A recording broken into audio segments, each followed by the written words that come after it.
In this exercise tutorial, I'm going to be taking you through how you can use the arm ergometer in your gym.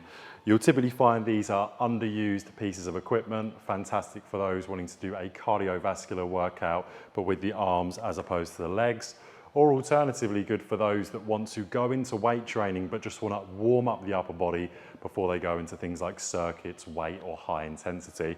So you'll notice first off that I can have my feet just on the footrests here. I can also have them lower should I want to. To the other side of the camera is a yellow lever. So if, for example, someone was too far back, I can make it that I'm as close forward or far back as I want on the machine. When I'm doing the machine, I can either do it sat down, so I can start off in this position, or alternatively, I can decide to do it backwards. When I'm doing the machine backwards, it's going to be more triceps and it's going to be more of my back muscles. If I do an underhand grip and I'm coming backwards, I'm going to get a little bit more biceps in. I can change the grips from neutral to up to complete reverse, so supination and pronation is available on this. When you're doing the exercise, you might decide that you want to do it seated, or alternatively, you might decide that you want to raise this clip up, and now I can do this in a standing position as well. One of the questions I get with regards to this piece of equipment is when people get onto it,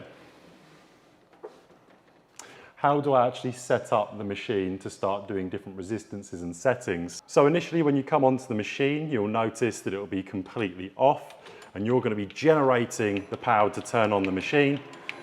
You'll notice the bars starting to load up. Once the machine's on, it will say choose exercise. And from here, we then press the start button. And now you can see all of those statistics, the watt, which is the power, you're generating the calories, your kilometers and distance that you've covered, and your RPM, your revolutions per minute.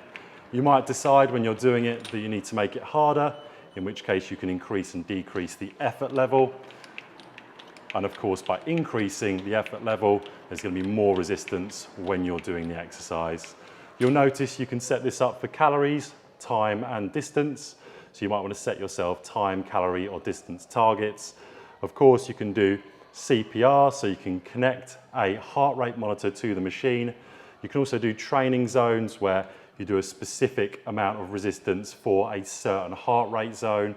You've also got warm up, so you can just come onto the machine, do 5 minutes and then get off.